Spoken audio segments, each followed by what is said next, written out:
his performance in the previous 2 games. I would say I agree with what PFF said about those first 2 games about Bradbury. I would probably have graded him higher in this game than PFF did. But that's not to say he played at an average or even simply below average level. He still struggled a lot. But good to see. I don't know if this is the beginning of some improvement trajectory or if it's a product of an opponent or if it's just random noise. These things happen. But, it's better than the alternative, right? So hopefully he can build on it. Yeah, we'll certainly take it if nothing else. So Anthony Barr did not end up playing. He was injured for, I believe it was a groin pull or something along those lines. Regardless, the Vikings did end up with 4 sacks on Carr, and this was. I want to say that this didn't the score indicates that it was a closer game than it was. This was Derek Carr getting harassed and making terrible life choices behind the line while getting chased around. Yeah, I mean, it was just an awful day for him, right? Hunter, the pick to Harrison Smith, gold. That it was like Harrison Smith was the intended target. Yeah, speaking of brand, the fact that I was I'm always kind of screen capping the game as it's going on, so I can kind of tweet out what I'm seeing. And I tweeted out, "Oh, this throw is really weird." He screwed it up, right? He throws as if he's under pressure and he's not, and his base is all wrong, and he throws that pick, and David Carr of Houston Texans fame, and also Derek Carr's brother, tweets out, "You're wrong. Minnesota played good defense," which technically that doesn't contradict my statement. Yeah, they had the underneath routes covered and they played good defense. And also Carr overthrew his tight end because he had a weird base. It's the Lebowski thing. It's you're not wrong, but. Right. But yeah, and so I got into it with, well, I didn't actually get into it. They blocked me immediately after I quote tweeted his quote tweet. I guess this happens a lot. A lot of Raiders fans have been blocked by David Carr and also Darren Carr, the third Carr brother. And some have been blocked by Derek Carr, but he's less active on Twitter because he has a job. I'm just salty at Dave. I'm on Twitter all the time, right? I can't really talk to these things, but he's busy. They have time. They're tweeting all the time stuff defending Derek Carr, and Carr's not been having a great career, so they block really quickly, which does not reflect the state of David Carr's history of offensive line play. So good for him. He's finally found something that can block, but thanks. You were either sitting on that or tweeted it earlier, so I'm glad someone tweeted it to me. I can't take credit for it. I'm glad you were able to use that material. Right. But I mean, he had a reputation at the end of his career as somebody who would fold under pressure because he was under so much pressure with the Houston Texans, which times a flat circle. Sorry, Deshaun Watson. He's the most sacked quarterback one or both of those years. And the narrative is that it rattled him and he could never kind of recover. So he is sensitive to criticism about his brother generally, but he is particularly sensitive to that criticism about his brother, which has followed him since college. Anyway, he quote tweets saying I'm wrong. I quote tweet him saying Lamau. And then he blocks me immediately, which I find hilarious because then people going through his feed won't immediately be able to see what he was quote tweeting when he was quote tweeting me. And then Darren Carr gets into it with him about how funny it is, how people don't know how to play quarterback in the NFL, which, by the way, Darren Carr did not play quarterback in the NFL, but fine. And then all these Raiders fans could just get mad at the two of them. So really great to see that. Good for my brand. That's all that's really important about any of this. This podcast is just is become an evolution into update on a Reefs brand, which I'm sorry if you're here for football analysis. I understand why you'd be tricked into thinking we'd talk about that. I know the sign on the door said Norse code, but yeah. But yeah, in terms of the amount of pressure the Vikings produced, really great stuff.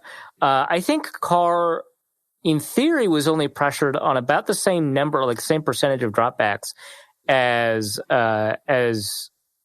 Cousins, but he didn't act like it. He didn't act like he was pressured on 30. And I think that a lot of it just has to do with the fact that the Raiders get rid of the ball really quickly. And so when they're not getting rid of the ball quickly, pressure arrives really fast. And so the Vikings are getting pressure on plays where it is possible to get pressure.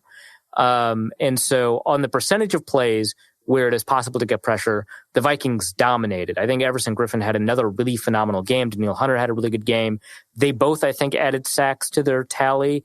And then Eric Wilson adds 2. One of them is because Everson Griffin is chasing Derek Carr, which actually I'm surprised that did not get turned into a run. It looked like that was the kind of thing where on Tuesday after the game, though, they would officially turn that into a run. But from my knowledge, that didn't happen. So Eric Wilson has 2 sacks, both of them unblocked, but, good for him.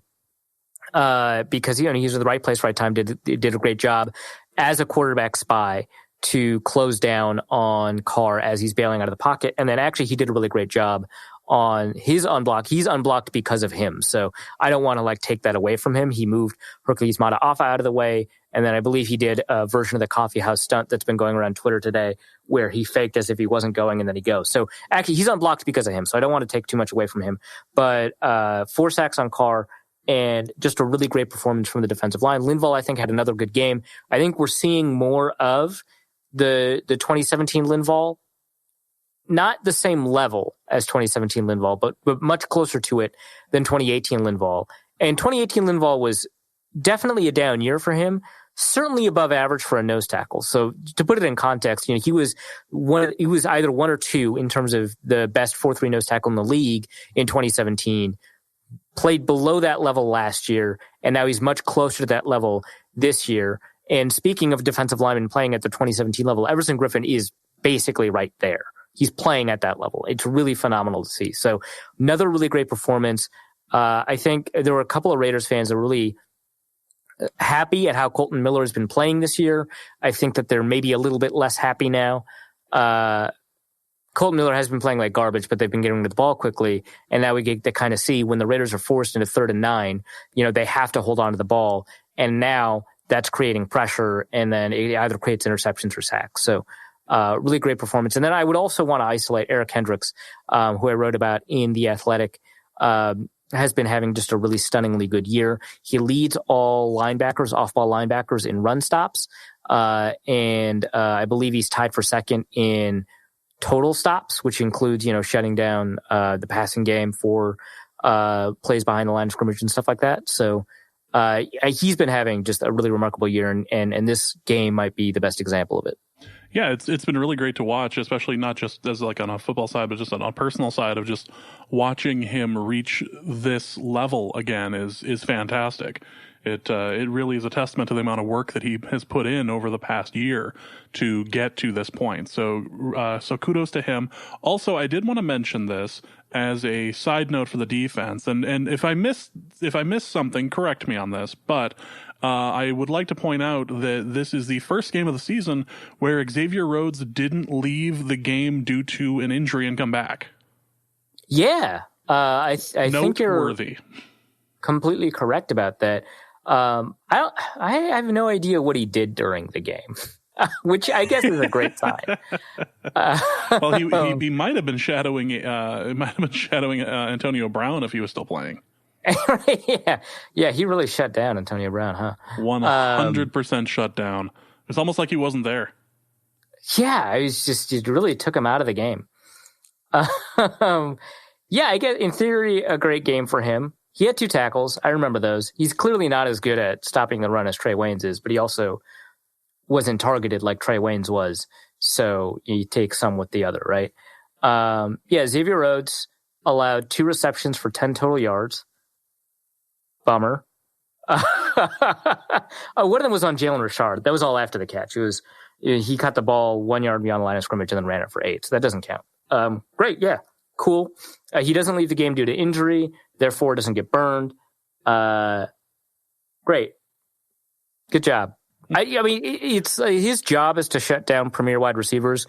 they didn't exist in this game, so you can't really praise him too much. But given how much people were worried after the Packers game, at least he didn't get like burned by Tyrell Williams. So that's good to see. Very. So, is there anything else we should mention about the defense before we talk about how Dan Bailey hit all his kicks and thankfully everything is good? Oh, and Daniel Carlson doinked. Yeah, the Daniel Carlson doinking was like very, like I feel for him, but I can understand like why Vikings were like, this is justice. It was cathartic. Quite cathartic to hear the doink. Like, aw, you still can't hit things in US Bank Stadium. That's too bad. Right.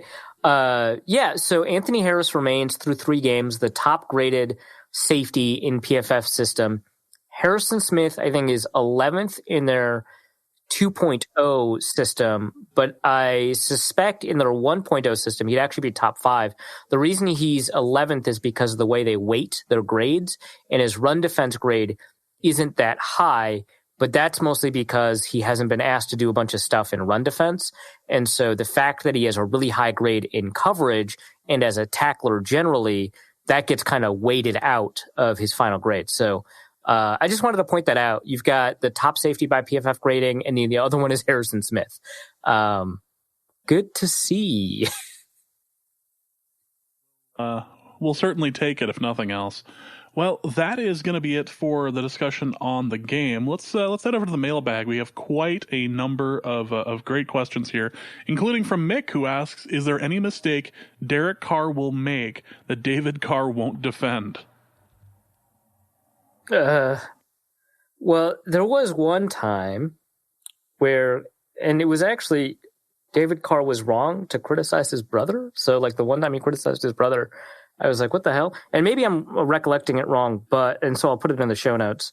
But he criticized Derek for crying, and it turns out that was a reaction to the concussion he received. So, good job, dude. He was like, yeah, you just got to toughen up. And it's like, well, your body just cries sometimes. Like, there's the famous Luke Kuechly. Does anyone think Luke Kuechly's not tough? One of Luke Kuechly's concussions, he's just like bawling, and I don't think he even knows it. And everyone's like, wow, that concussion's really bad. But then, Derek Carr goes down, he gets up, he's crying, and people are like, yeah, what a wimp. Which, I don't know, man. You play in the NFL, you're probably not a wimp. You start like 40 games in the NFL, you're definitely not a wimp. And if you're a quarterback, like I think, people talk a lot about how quarterbacks are protected a lot, but I mean, like they get hit a ton. Like you're not a punter, right? The point is to kill you. That's the whole game plan is to kill you. As far as but there is a hierarchy there because there's defensive players, there's quarterback, and then there's the kicker. So if you get the concussion as the kicker and you're crying, then you're obviously somebody who needs to be traded, and they needed to like replace you. Yeah, and I'll put the link to the show notes because maybe I'm interpreting it wrong, but he was like, yeah, he's just got to be tougher. You can't cry out on the field. And it's like, you don't really have control over that. Like, it's not even a toughness thing. It's like the brain is broken thing. Yeah. Like, this is an involuntary that's the only reaction. thing. Yeah, right. So that's the only thing that David Carr will criticize Derek Carr for. Stuff he has no control over. That's wild. You having fun teeing off, or you ready for more? Jeez. I liked David Carr a week ago. All right. Brian Dunkel asks, how is Treadwell going to cost us the Bears game this weekend?